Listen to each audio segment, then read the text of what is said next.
Compartiendo esta jornada que conversábamos recién con Gustavo y con Marcelo Gullo, que bueno, tenemos muchas ganas de hacer un par de introducciones más o menos intensas, pero obviamente nos resulta muy movilizador la posibilidad de tener después un intercambio para ver las dudas, para ver las preguntas, para ver las propuestas, para escuchar las opiniones de ustedes. Este es un ejercicio, en inglés se dice estamos in the making, este es un proceso que se está gestando, que tiene que ver precisamente con la definición de las metas de la política exterior de la República para la etapa que viene, inclusive.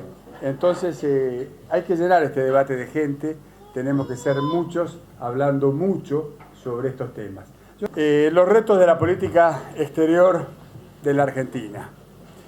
Es un tema ciertamente abarcativo y creo que lo que primero uno debería, el primer ejercicio que tenemos que hacer, que tienen que hacer inclusive como estudiantes de ciencia política, es tratar de indagar con algún nivel de precisión a dónde estamos parados y cómo estamos parados. Porque normalmente frente a cualquier proceso decisorio que como personas o como instituciones encaremos, uno lo primero que tiene que saber es dónde está parado, cómo está parado, para después poder precisar, en todo caso, avanzar en la definición de los objetivos. Lo cierto es que estamos viviendo en un mundo que está sujeto a grandes transformaciones. En realidad el mundo siempre ha estado sujeto a transformaciones. Solo que ahora el proceso de transformación es vertiginoso. O sea, el nivel de velocidad que tiene el proceso de cambio hace que uno no termina de asimilar el cambio que se produjo ayer por la noche cuando ya está encarando el proceso de cambio que se insinúa hoy al mediodía.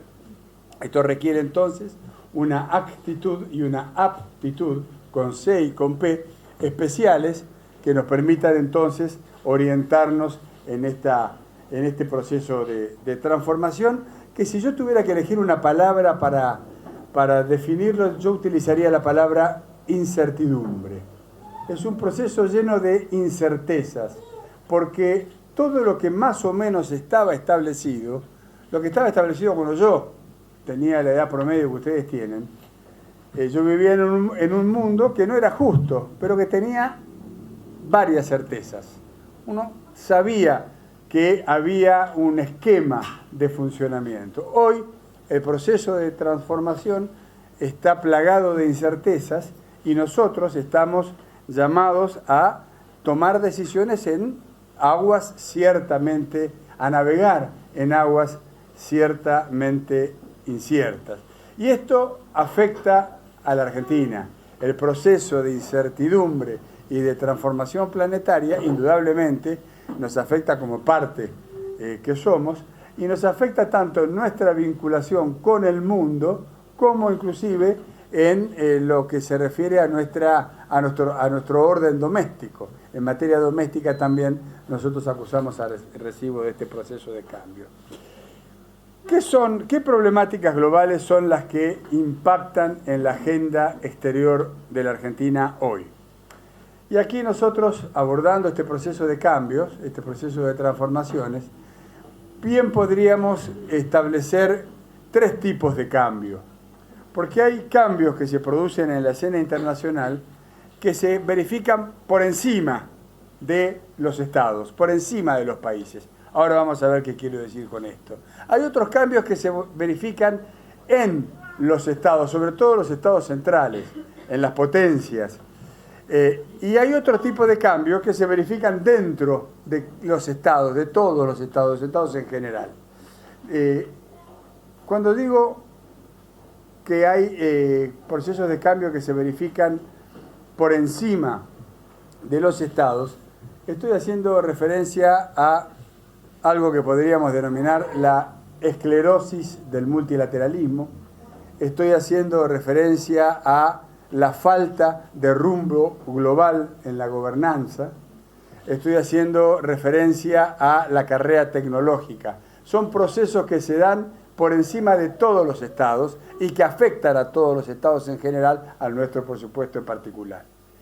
cuando hablo de los cambios que se dan en los estados, en los países, ahí tiendo a pensar o a ubicarme fundamentalmente en los jugadores más importantes, en los principales actores. Y ahí yo creo que es ineludible que hagamos referencia, por un lado, al atrincheramiento de los Estados Unidos y por otro lado, a el ascenso de China.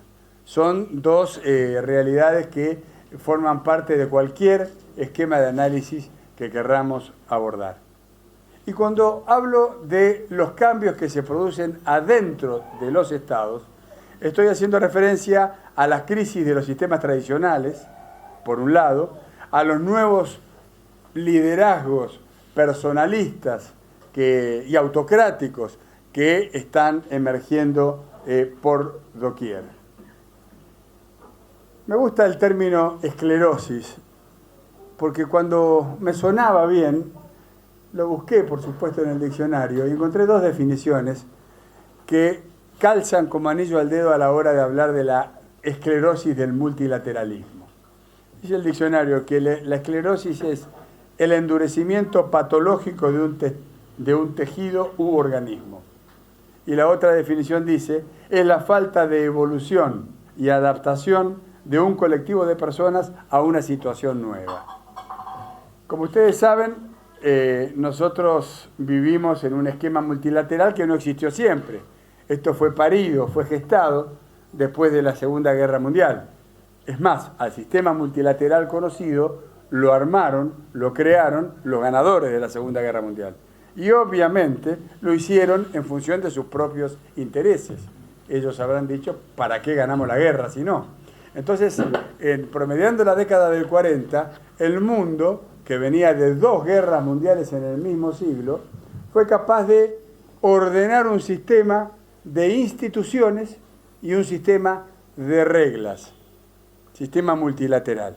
Este sistema de instituciones y de reglas le dio al mundo esa suerte de predictibilidad a la cual le hacía referencia recién. No convirtió al mundo en un mundo más justo, pero lo hizo más predecible. Había un sistema, insisto, de normas, un sistema de instituciones. Instituciones, por ejemplo, como ustedes saben, sobre el fin de la guerra se crea la Organización de las Naciones Unidas, se crea la Asamblea General de las Naciones Unidas, que en el momento en que fue creada tenía 50 países miembros, hoy tiene 193 países miembros. ¿Qué pasó entre 50 y 193? Pasó que la Organización de las Naciones Unidas tuvo éxito en el proceso de descolonización.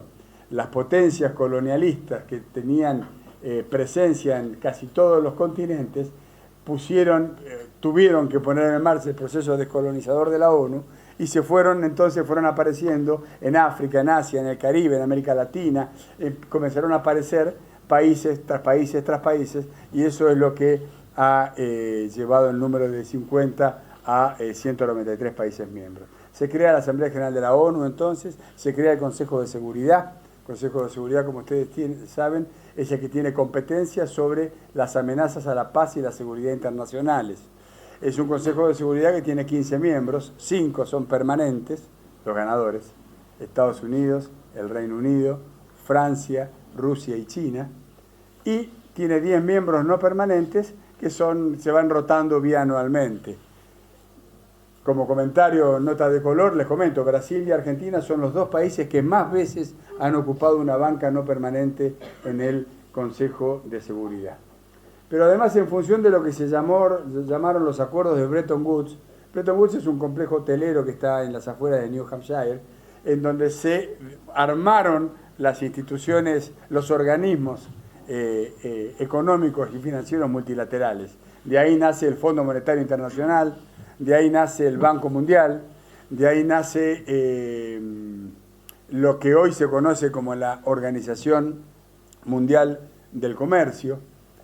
Como parte de estas instituciones o este sistema institucional y normativo que nace en la posguerra, aparece también la Corte Internacional de Justicia.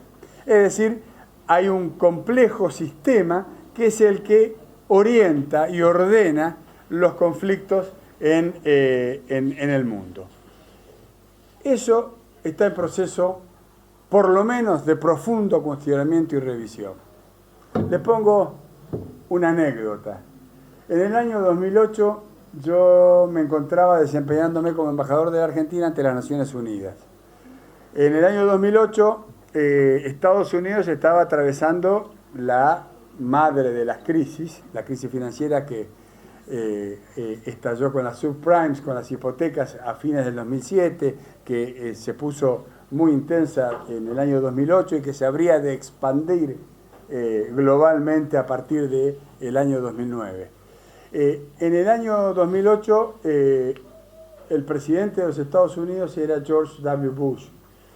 Y el presidente Bush, dándose cuenta de la magnitud de la crisis financiera, en lugar de recurrir al ECOSOC, el Consejo Económico y Social de las Naciones Unidas, donde todos los países están representados y que tienen en su agenda el tratamiento de las cuestiones económicas y financieras, se da cuenta que el ECOSOC, se da cuenta que la Asamblea General de la ONU, que el Fondo Monetario Internacional, que el Banco Mundial, que las instituciones en su conjunto multilaterales llamadas a regir en lo económico y financiero eran insuficientes. Y eran insuficientes porque esta vuelta, a diferencia de lo que había ocurrido en los 90, en donde las crisis financieras estallaban en la periferia, estaba la crisis de los tigres asiáticos, la crisis de Brasil, la crisis de Rusia, de México, la madre de las crisis de Argentina en el 2001. A diferencia de esas crisis, esta vez la crisis estalló en el corazón del centro financiero por excelencia, que es Wall Street. Y esta crisis se expandió después planetariamente. Eso sí lo percibe con claridad el presidente Bush, y entonces decide recurrir a algo que ya existía desde 1991, el Grupo de los 20. Solo que el G20 existía a nivel de ministros de finanzas y de presidentes de bancos centrales. Él, avisorando la magnitud de la crisis, toma una decisión que no se había tomado nunca antes. Decide convocar a los jefes de Estado y de Gobierno de los 20 países miembros del G20, por primera vez en la historia, a una cumbre que habría de realizarse en la ciudad de Washington. Hasta ahí lo que estaba pasando en general. Adentro de la Organización de las Naciones Unidas se abrió otra discusión, porque Ban Ki-moon, que era el secretario general en ese momento, plantea, caramba, semejante conferencia de los 20 principales líderes del mundo se va a hacer afuera de la ONU. O sea, desde 1945, desde la conferencia de San Francisco, la ONU ha sido el centro por excelencia, inclusive hasta el G8 ha funcionado dentro de la órbita del G20. Y toma una decisión, se va a Washington a hablar con Bush y le plantea que por lo menos la cumbre de jefes de Estado y de Gobierno del G20, la primera, se desarrolle dentro de las instalaciones de la ONU en Nueva York. No. Y se acabó la discusión. Volvió Ban Ki-moon a Nueva York, reunió a un grupo de embajadores con lo que había un esquema de consulta, etcétera. Y la verdad que como resultado del proceso, Ban Ki-moon, secretario general de la ONU, consiguió ser invitado, sin voz y sin voto, a participar de la cumbre de jefes de Estado y de Gobierno del G20. Yo recibo una instrucción que es la de trasladarme de Nueva York a Washington para acompañar la delegación argentina, que estaba encabezada por Cristina Fernández de Kirchner. Esto se verificó en la segunda quincena del mes de noviembre del año 2008. Me traslado entonces de Nueva York a Washington, estoy 2 o 3 días acompañando a la delegación, haciendo de apoyo logístico para lo que hiciera falta. Termina la cumbre de jefes de Estado y me vuelvo a Nueva York. Al otro día voy a la Asamblea General a retomar la diaria, digamos, de mi trabajo como embajador, representante permanente de la Argentina. Y en la agenda de las sesiones de la Asamblea General hay un rato a la mañana para que los países puedan hacer planteos sobre alguna cuestión importante, grave de la coyuntura. Claro, ¿qué había pasado? Nunca antes se había verificado una cumbre de este tipo para atender una crisis financiera como la que se acababa de verificar el día anterior o los días anteriores en Washington. De manera tal que esa reunión inédita, ocupaba la portada de todos los medios de comunicación del planeta. Todos los embajadores recibían las comunicaciones de prensa de sus países. Entonces, en ese momento en el cual se puede pedir la palabra en la Asamblea General uno tiene la banca, todos la habrán visto, que tiene el nombre del país. Cuando uno quiere hacer uso de la palabra, hay un dispositivo por medio del cual uno recoge el cartel, lo para, y a partir de ahí, desde la presidencia, se visualiza y se va armando la lista de oradores. Todos los embajadores que pidieron, y quiero recordar que la primera banca que pidió la palabra fue Jamaica, estoy casi seguro, Jamaica seguido de Singapur, o sea, dos realidades completamente distintas. Todos los embajadores tenían un mismo planteo que hacer, que más o menos respondía a la siguiente pregunta: ¿por qué ustedes se reúnen en un G20 en Washington cuando aquí está reunido el G192? O sea, que es el máximo escenario de la diplomacia mundial, está siendo testigo, espectador, y nuestro secretario general fue invitado a estar sentado pero callado de la deliberación de ustedes 20. Obviamente había un cierto malestar. Pero la verdad es que la anécdota debe servirnos para comprender que tal vez ese fue uno de los puntos de inflexión que sirvió para mostrar el agotamiento, la fatiga del orden multilateral establecido después de 1945.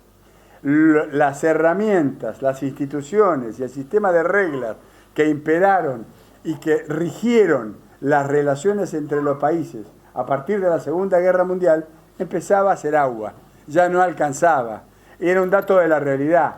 Se tomaba una decisión y esa decisión no respondía al manual de operaciones weberiano, digamos, de la ONU, del sistema multilateral, sino que respondía a la necesidad imperiosa que la realidad le planteaba a los actores.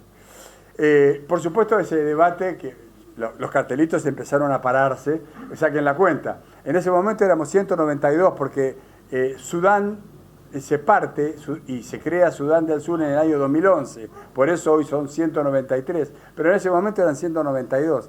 Si sacan la cuenta, 192 menos 20, había 172 países, por lo menos, en condiciones de pedir la palabra con razones, para pedir que se explicara por qué esos 20 se juntaban allá y dejaban al costado de las deliberaciones a el G192.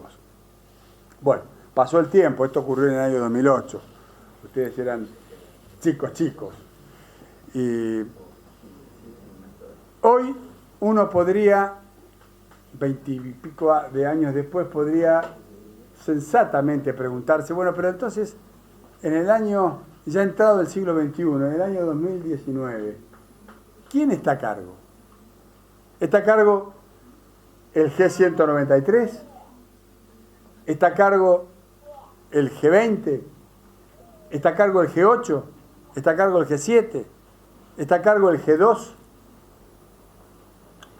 O podría preguntarse, Ian Bremmer tiene razón al postular una nueva G que es el G0, o sea, nadie. O hay un multi-G que está empezando a gestarse. Bueno, esto es lo que no está claro, esto es lo que habrá que ir viendo cómo se va desarrollando. Pero volviendo un poquito a estos tres sistemas de cambio que les estaba planteando, en lo que se refiere a los cambios en los países, yo les mencioné el atrincheramiento de los Estados Unidos y el ascenso de China. En mis años en Estados Unidos, yo tomé contacto con esa clasificación de Escuela de Política Exterior estadounidense, que entre otras cuestiones son las que hoy están definiendo a la presidencia o el liderazgo de Donald Trump como un líder jacksoniano. Esta definición en realidad lo que pretende plantear es la existencia de una diplomacia de corte expeditivo, de corte lineal, un ejecutivo fuerte, una cierta desconfianza hacia un gobierno federal demasiado grande, una situación de polarización y de discusión con el Congreso de los Estados Unidos, una comunicación directa del presidente con el pueblo, tratando de correr de su rol absolutamente protagónico en los Estados Unidos al Congreso de los Estados Unidos, un esquema que recurre al poder militar cuando considera que es necesario, una mirada, como les decía recién, de desconfianza al Congreso, pero lo más significativo es una consigna, y es la consigna de que el orgullo estadounidense ha sido mancillado. Esta sensación es lo que explica el advenimiento de la era Trump. Y esto se expresa adentro y afuera de los Estados Unidos claramente en la consigna America First. Si vamos a lo que ocurre en China, está claro para todos que la ruta de la seda es elocuente por sí misma. Hay claramente un desplazamiento del eje económico mundial. Estamos pasando del eje del Atlántico al eje del Pacífico, y esta emergencia de China tiene mucho que ver con lo que nosotros estamos viviendo. Si miramos lo que ocurre dentro de los estados, yo les mencioné la crisis de los sistemas tradicionales y los nuevos liderazgos personalistas. En realidad, la crisis de los sistemas tradicionales, la crisis de la democracia liberal tal como la conocíamos, da paso a estos nuevos liderazgos. Piensen en Rusia, piensen en Turquía, piensen en China, piensen en Estados Unidos, piensen en Brasil y sigan pensando, porque cada vez son más los liderazgos de corte personalista, muchos de ellos de naturaleza autocrática, que están empezando a emerger como consecuencia de la crisis de los sistemas políticos tradicionales. Y piensen en otra cosa, estos liderazgos personalistas, autocráticos, son crecientemente masculinos. La salida de escena de Theresa May y de Angela Merkel están dejando un mundo en donde se consolida el protagonismo de los líderes masculinos. Sin ir más lejos, hace no muchos años, solamente en el cono sur, en la parte sur de América del Sur, teníamos 3 presidentas mujeres, ¿no? Hoy estamos viendo cómo una actora central como Angela Merkel ya ha entrado en el proceso de salida del gobierno y cómo Theresa May ha ya anunciado también su retiro del gobierno. Es decir, la masculinización de los liderazgos personalistas es otro elemento que a mí me parece que tenemos que empezar a advertir, por lo menos, ¿no? Porque marca de alguna manera esta tercera ola de autocratización que el mundo pareciera estar encarando. Entonces, todos estos temas, los cambios que se verifican por encima, en y adentro de los estados, nos está devolviendo un mundo bastante diferente del que teníamos no hace 50 años, hace 5 años. Porque acá es donde juega la vertiginosidad del proceso de cambio. Hace poco estuvo Tom Friedman en Buenos Aires. Yo dirijo la carrera de Gobierno y Relaciones Internacionales de la UADE y le hicimos una suerte de entrevista pública con los alumnos de la facultad. Friedman vino a presentar un libro que se llama Gracias por llegar tarde. Es un libro donde él juega con el título, habla de la falta de tiempo y de la velocidad del cambio. Entonces dice, gracias por llegar tarde porque me dio 10 minutos para pensar. Porque en realidad no tenemos tiempo para pensar y para analizar. Estamos sometidos a la dictadura del teléfono que todo el tiempo o nos demanda o nosotros demandamos. Pero lo cierto es que rara vez estamos sin el teléfono en la mano, viendo qué está pasando, viendo quién nos necesita, atendiendo lo que necesitamos. Y Friedman dedica este libro, si tienen oportunidad, péguenle una mirada, porque habla precisamente de esto, ¿no? De la velocidad del cambio y lo extremadamente difícil y diferente que hace para los habitantes del siglo XXI, cómo nos diferencia de los habitantes de los 20 siglos anteriores, ¿no? En donde los procesos de cambio llevaban décadas Por lo tanto, uno se iba acomodando el coco y uno se iba preparando para el proceso de cambio, ¿no? Nosotros tres pertenecemos a una generación que ha visto el cambio absoluto en las modalidades de comunicación y en el sistema de toma de decisiones, por ejemplo. Más lo que van a ver ustedes. Más lo que van a ver ustedes. Por lo tanto, hay que estar alertas y preparados. Ahora, vos me vas diciendo, Gustavo, que yo te dije que era mucho. ¿Vos pero... qué te quieres? Me has engañado. Bueno, voy a empezar a redondear. Sí. Este proceso de cambio nos está colocando ya entrado del siglo XXI frente al gran clivaje que yo creo que va a marcar el siglo XXI, que es la disputa entre soberanistas y globalistas. Los soberanistas quieren retener los esquemas tradicionales y son la principal fuerza de inercia política, de continuación de lo que venía, mientras que los globalistas ven al cambio como inevitable, pero sobre todo ven al cambio como deseable, y son los principales promotores de la transición a un mundo más interconectado.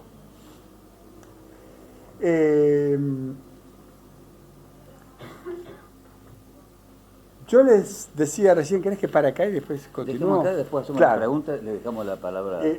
Frente a estas aguas inciertas, digo a modo de cierre, recién comentábamos en una nota que nos estaban haciendo con Marcelo, frente a este proceso fenomenal de cambios, que a mí me apasiona, porque la verdad que me encantaría tener 25 años para ser un protagonista full de este proceso de cambio, ¿no? Que va a requerir de mucha dedicación, de mucha capacidad de comprensión, de mucho estudio, de mucho entender el modo en que el mundo se relaciona. Pero yo les decía que para navegar estas aguas inciertas hacen falta brújulas.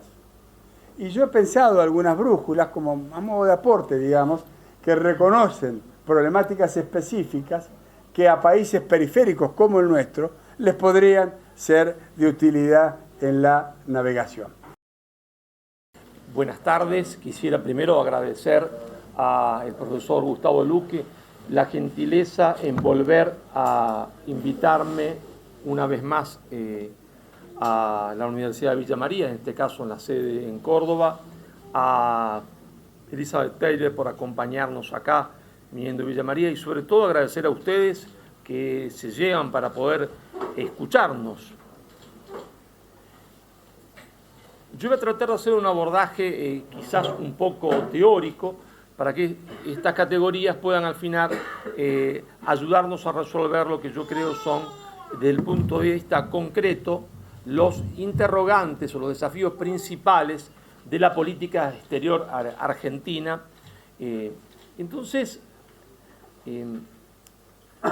creo que es necesario partir de la apreciación que me hago en el último libro, Relaciones Internacionales, una teoría crítica de la periferia sudamericana, donde digo que hay dos grandes tipos, dos grandes tipos de actores, ¿cierto? Tipos en el sentido weberiano, lo que yo denomino las unidades políticas con asiento territorial y las unidades políticas sin asiento territorial. Estos dos tipos de actores nos permiten englobar a casi todos los actores que han existido en la arena internacional.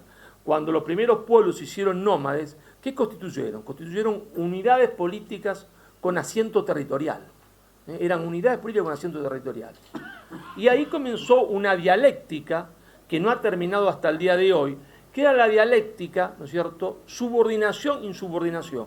Porque cuando los pueblos nómades se hacen sedentarios, sea en el valle del río Éufrates y Tigris, 5.000 años antes de Cristo, sea en el valle del río Urubamba, en los Andes peruanos, sea en la meseta mexicana, sea en el río Indo o en el río Amarillo, son distintos pueblos que se van haciendo sedentarios. Y acontece que en un momento determinado de la historia, por algunos motivos que se pueden rastrear, algunos tienen más poder que otros, algunas unidades políticas acumulan más poder que las otras. Y entonces, cuando acumulan más poder, intentan imponer su voluntad a las otras unidades que se encuentran cercanas a ellas. La que se enfrenta a esta circunstancia puede responder dejándose subordinar o insubordinándose. Ahí nace la dialéctica subordinación-insubordinación, que rige, ¿no es cierto?, con distintas facetas y formas hasta nuestros días. Es decir, las unidades que más poder político tienen inevitablemente intentan imponer su voluntad a las otras unidades, para bien o para mal, no estamos haciendo un juicio de valor, intenta imponer su voluntad, sea para imponer un proyecto que consideren más justo, sea para explotar a los otros, pero de hecho imponen su voluntad. Y el otro se ve confrontado a dejarse imponer la voluntad de esa unidad o a rechazarla. Pero claro, al mismo tiempo que estos pueblos nómades se hacían sedentarios y que constituían unidades políticas con asiento territorial, había unidades políticas sin asiento territorial todavía, que eran los pueblos nómades. Y estos pueblos nómades, ¿qué querían? En realidad, ellos no les interesaba por el momento asentarse territorialmente, sino solamente el saqueo de las unidades políticas con asiento territorial. ¿Por qué? Porque estas habían hecho la agricultura, acumulaban comida y los otros saqueaban esta comida. Estos dos tipos ideales nos sirven para abarcar la unidad política con asiento territorial, desde las ciudades mesopotámicas, pasando por las polis griegas, el Imperio Romano, que era una unidad política con asiento territorial, hasta los actuales estados, naciones en declive.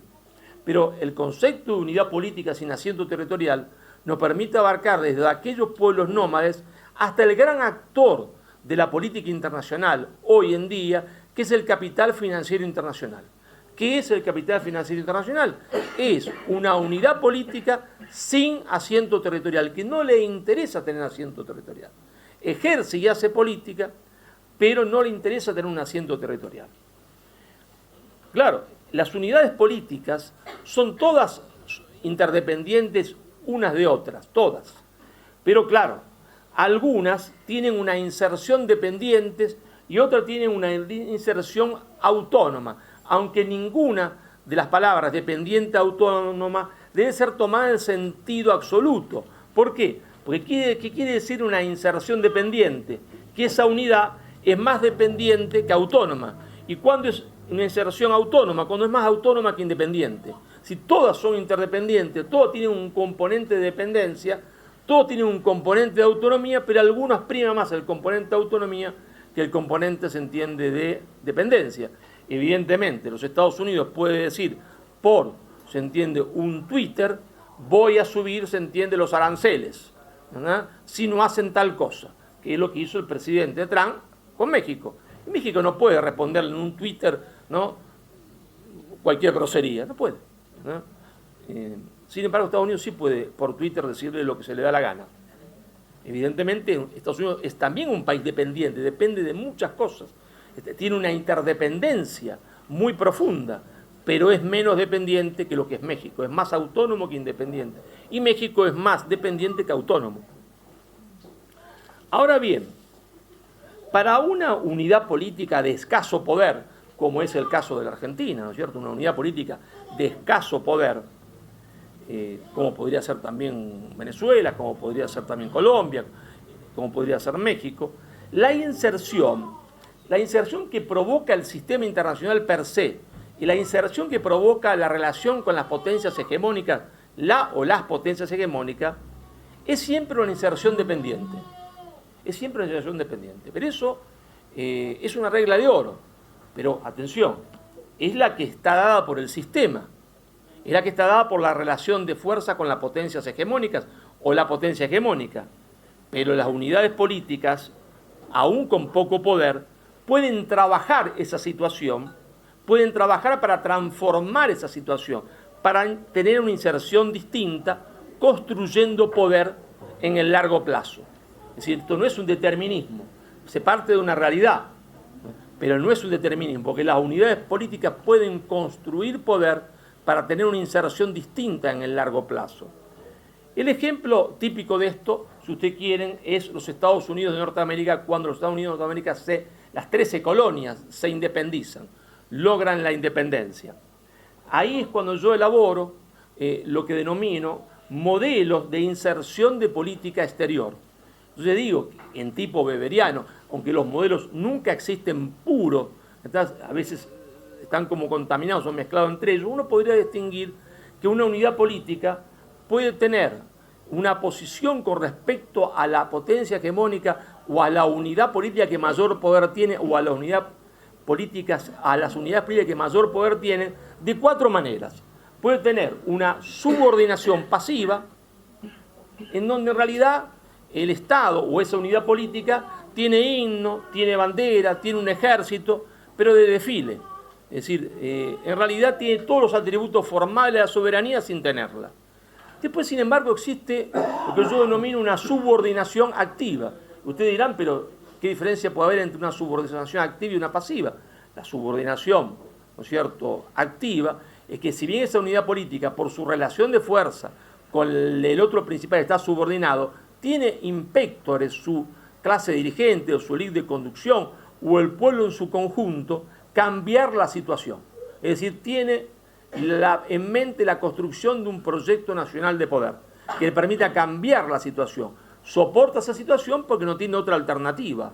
No está ni subordinada ideológicamente, ni su élite política está corrompida para estar subordinada de forma pasiva.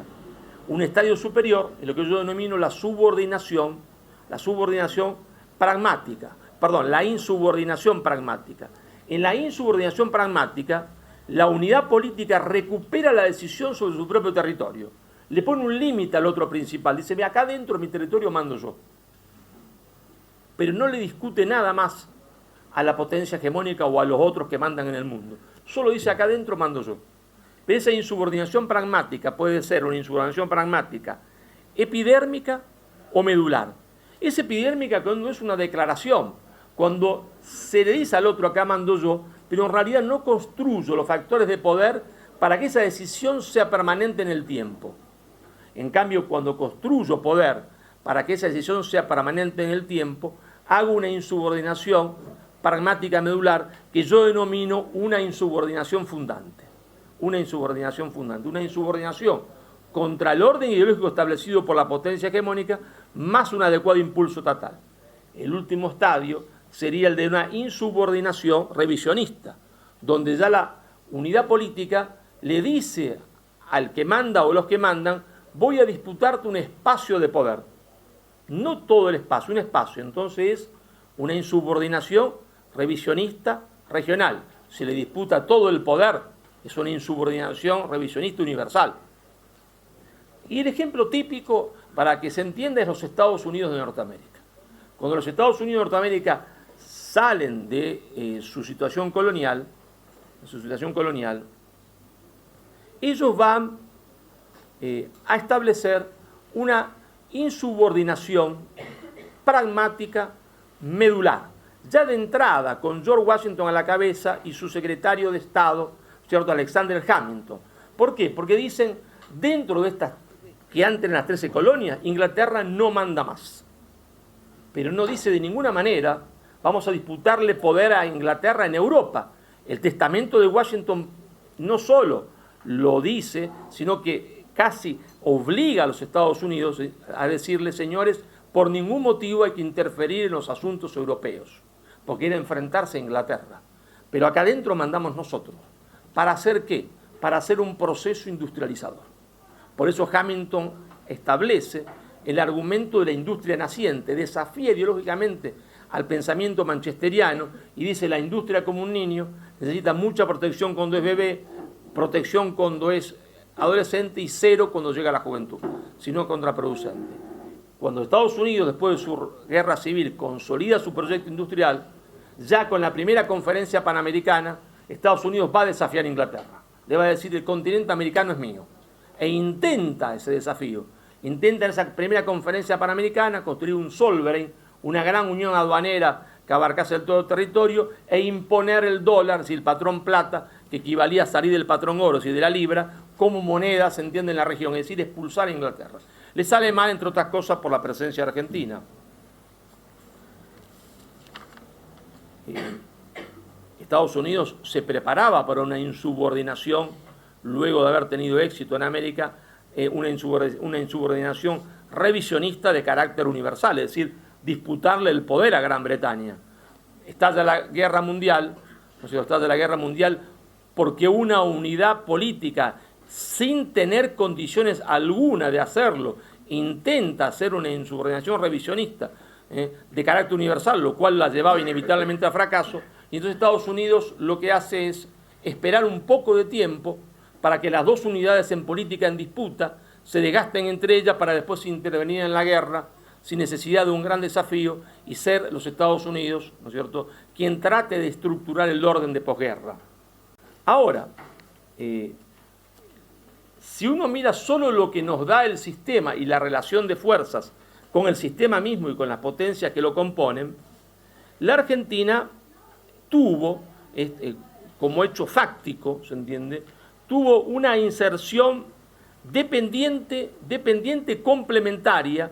Podemos discutir la fecha a partir de cuál la tiene, si es 1863 o 1880, una inserción dependiente complementaria con Inglaterra que va de 1880 o 1863 hasta 1945. Esa inserción de la Argentina es una inserción dependiente complementaria, porque Inglaterra compraba los productos que Argentina producía y le vendía, se entiende, sus materias primas, invertía su capital. Era una inserción dependiente. Después podemos discutir, ¿no es cierto?, yo lo discuto, ¿no es cierto?, si esa inserción dependiente nos era favorable, desfavorable, más o menos, si había alguna otra alternativa o no, pero era una inserción dependiente complementaria. Después la Argentina tuvo, a partir de 1945 hasta, podemos decir, el año 2000, 2001, 2002, 2003, en historia nunca uno puede poner una fecha así exacta, cayó, se entiende, Constantinopla, comenzó una nueva era, y es simbólico, cayó Constantinopla, sí, más o menos por ahí pasan los acontecimientos. Tuvo una inserción, la que da el sistema, independientemente de nuestra voluntad, dependiente pero competitiva. Dependiente competitiva, porque nosotros habíamos pasado de la dependencia formal, ¿no es cierto?, del Imperio Borbónico a la dependencia informal de Inglaterra, de madre a madrastra, y la madrastra un día se va, porque ya no tiene más poder, la madrastra se va. Viene una nueva dependencia, que es la de Estados Unidos, pero no es complementaria a la relación con Argentina, es competitiva. Estados Unidos no necesita los productos que Argentina está en condiciones de ofrecerle, en absoluto. Puede poner esos mismos productos o mejores o iguales y compite con esos productos en el mercado mundial.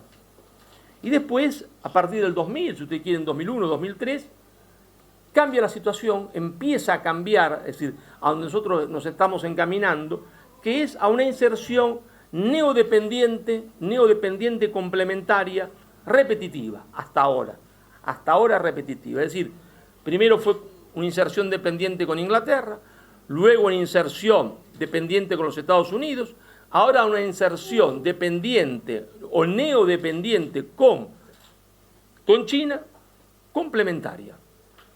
Claro, esto es lo que da el sistema, no quiere decir que la Argentina no hizo nada para aumentar su margen de autonomía de lo que la relación de fuerzas daba. De hecho, uno podría analizar y ver el periodo de dependencia complementaria, y va a ver, ¿no es cierto?, ahí que la Argentina tiene, por ejemplo, una subordinación activa con el gobierno de Roca. El gobierno de Roca construye poder. Así que cuando el gobierno de Roca hace una ley, que es la 1420, de enseñanza, de educación libre, de educación obligatoria, y convierte a la Argentina en el país con el mejor sistema de educación pública de toda América Latina, en realidad está construyendo poder. Porque el hijo de un obrero, el hijo de un carpintero, podía ir a una escuela primaria de excelente calidad, podía ir a una escuela secundaria de excelente calidad, y entonces estaba muy preparado, construye poder, cosa que no pasó, a excepción del sur de Brasil, en Río Grande do Sul, en ninguna parte de América Latina.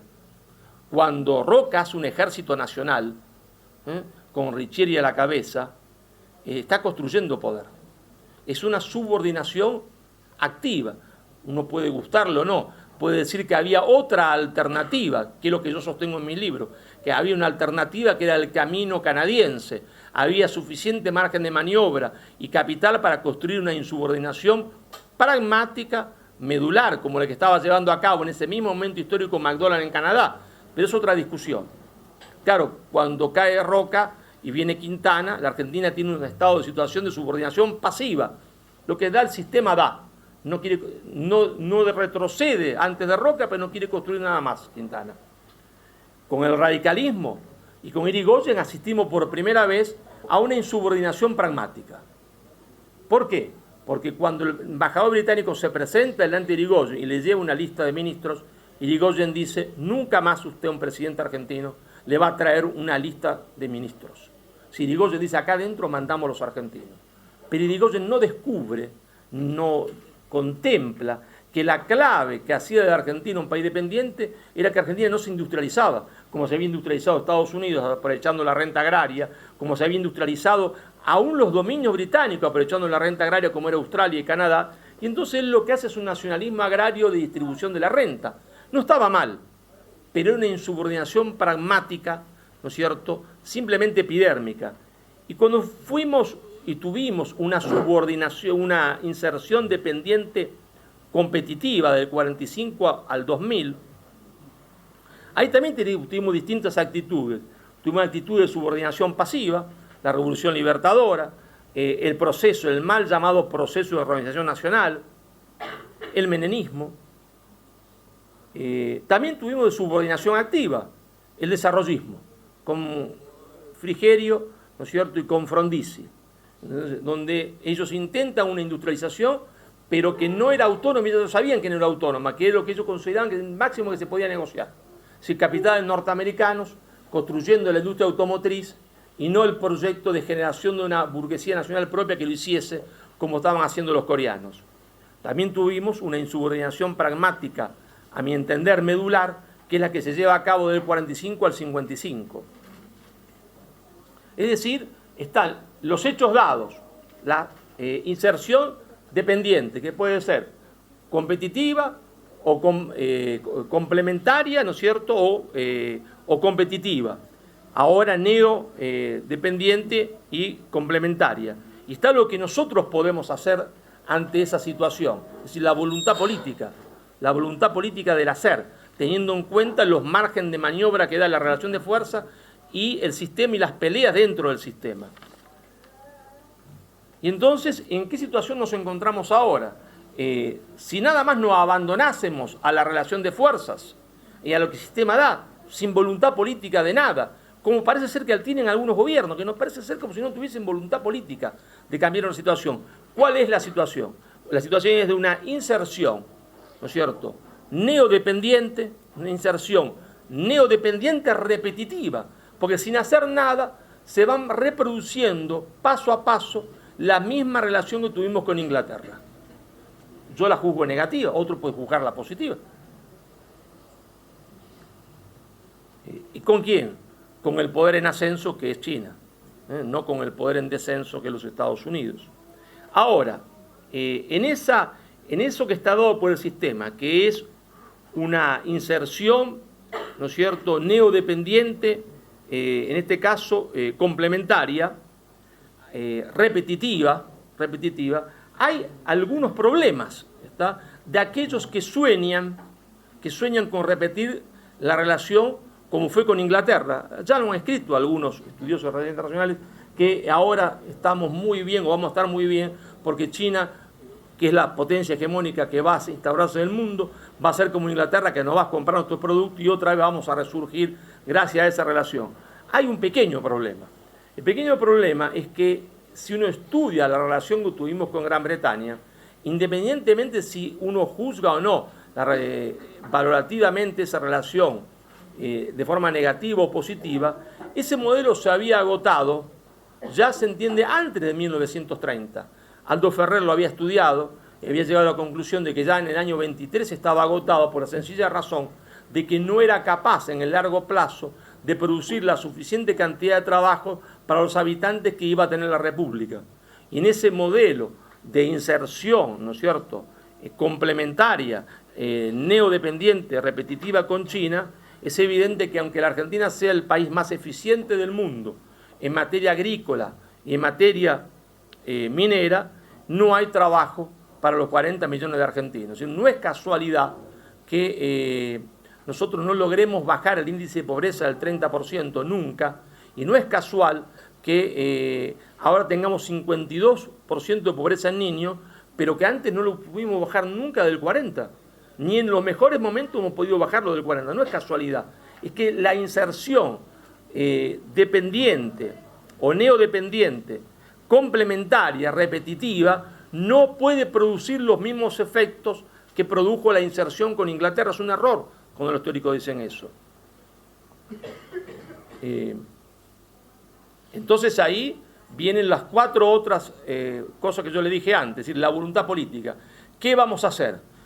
Una subordinación pasiva, es decir, dejamos todo como está, a la suerte del pajarito, es el sistema. Que China compre mucho, que tengamos suerte y vengan muchos capitales chinos, que reconstruyan todos los ferrocarriles, a ver si con eso tenemos trabajo para todos. Una subordinación pasiva o una subordinación activa, porque consideramos que no tenemos otra relación de fuerza y trataremos de preservar algunos aspectos de construcción del poder nacional, o una insubordinación pragmática, que diga a los chinos, mira, acá dentro del territorio mando yo, mando yo. Eso no depende solo de la voluntad, depende, ¿no es cierto?, de la voluntad política y de la libre conducción, pero también depende del margen de maniobra que dé el sistema internacional. Yo considero que va a haber un periodo de margen de maniobra para nosotros, que ya está abierto, que se va a plantear y que nos va a dar la posibilidad de llevar a cabo una insubordinación pragmática, ¿no es cierto?, medular. ¿Por qué? Porque, bajo mi entender, el enfrentamiento entre China y los Estados Unidos se va a profundizar. Y esa profundización, que no va a ser un enfrentamiento bélico ni nada que se le parezca, porque nadie se suicida cuando tiene armamento nuclear, las dos potencias que se enfrentan, nosotros nos va a dar, como pasó en todos los otros enfrentamientos, un margen de maniobra necesario y suficiente para poder realizar una insubordinación pragmática medular, pero que no podrá repetir, como no se puede repetir la fórmula con Inglaterra, que no podrá repetir lo hecho del 45 al 55, como si eligiésemos una subordinación activa, tampoco podría repetir lo hecho por Frondizi y por Frigerio, es imposible repetirlo, ¿sí? Necesita una creatividad. Por eso yo hablo, ¿no es cierto?, de una inserción autónoma creativa, que necesitaría una gran participación política, un gran consenso, pero que nos llevaría a poder plantear una insubordinación pragmática medular. Pero claro, como la política es también el resolver, ¿no es cierto?, los elementos que se nos presentan, los problemas y desafíos que se nos presentan en el mediano y en el corto, mediano y largo plazo, que es el título de esta conferencia, creo yo que mientras se trabaja esa inserción autónoma creativa, la Argentina tiene que resolver, ¿no es cierto?, 3 grandes desafíos o 3 grandes retos. Si el gran reto es cómo hacer la insubordinación, la inserción autónoma creativa, y los 3 grandes desafíos, podríamos ser 4 también, pero los 3 grandes desafíos son cómo, ¿no es cierto?, relacionarse con China justamente sin caer en la misma relación que tuvimos con Inglaterra.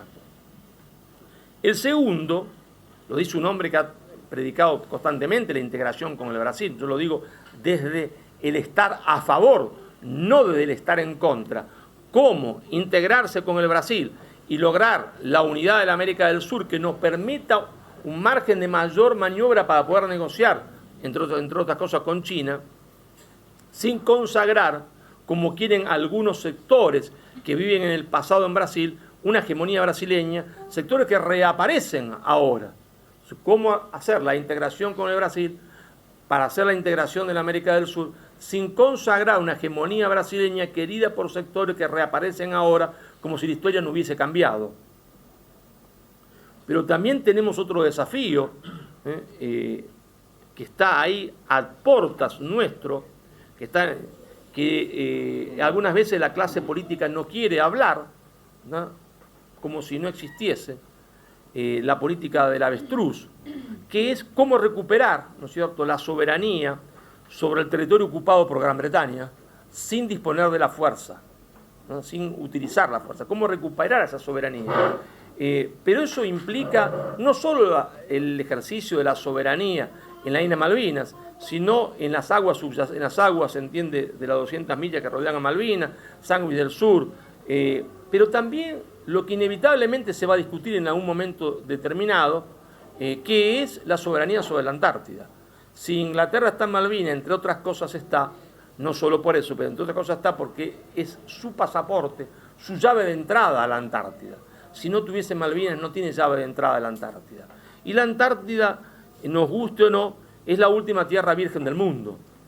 Imposible de ser quizás ahora utilizada, pero en un momento determinado la tecnología lo permitirá. Y entonces, ¿cómo recuperar esa soberanía sobre un territorio ocupado sin querer usar el uso de la fuerza y sin poder usarlo? Son para mí los tres grandes desafíos, ¿no es cierto? En realidad, solo la construcción del poder interno, del fortalecimiento del poder interno, nos podría dar poder suficiente para solucionar el tercer problema. Ustedes saben que durante años Hong Kong no fue China, ¿no? Fue China cuando China tuvo el poder suficiente para decirle a Inglaterra que se sentase a negociar. Entonces Inglaterra se sentó a negociar. China no se le ocurrió invadir Hong Kong, podría haberlo hecho, ¿está? Inglaterra no estaba en condiciones de hacerle nada a China ya en ese momento, pero prefirió la acumulación de poder para sentarse en una mesa de negociación, ¿no es cierto?, que después de un periodo de transición, Hong Kong, se entiende, volviese a formar parte de China. Hong Kong volviese a formar parte de China. Es que quizás habría que observar y trabajar en esa dirección. Será cosa para discutir, ¿está? Los ingleses, una vez en su historia, en la década del 70, cuando gobernaba Juan Domingo Perón, propusieron y lo retiraron rápidamente la idea, se entiende, de una cosoberanía por 50 años y explotación conjunta de recursos. Es que esa idea los argentinos podrían aceptarla, es que le conviene a la Argentina, llamemos a esa hipótesis la hipótesis de Hong Kong. Bueno, yo no vengo a traer soluciones, lo que digo es que hace falta una gran discusión, después de esa gran discusión, un gran consenso entre las fuerzas políticas, cosa que la Argentina no ha tenido, porque no hay política exterior que se lleve a cabo solo en el corto plazo. No se puede hacer una política en Malvinas como la que hicimos antes, que fue efectiva, y deshacerla toda ahora. Porque el país en ese sentido, se entiende, retrocede, se entiende, el país, se entiende, con lo que había avanzado en sus posiciones con respecto a la lucha por su soberanía. Requiere de consenso, entonces, pero requiere también de algún marco teórico. Yo propongo este marco teórico, habrá otros intelectuales que propongan, por supuesto, otro. Es decir, lo dado es que vamos camino a, y ya está, desde el 2000 en adelante fue así, a una inserción neodependiente repetitiva. Y tendremos que optar qué camino hacemos, qué modelo optamos y después de qué modelo optamos, cómo llevamos ese modelo y cómo lo ejecutamos en la realidad concreta. Muchas gracias.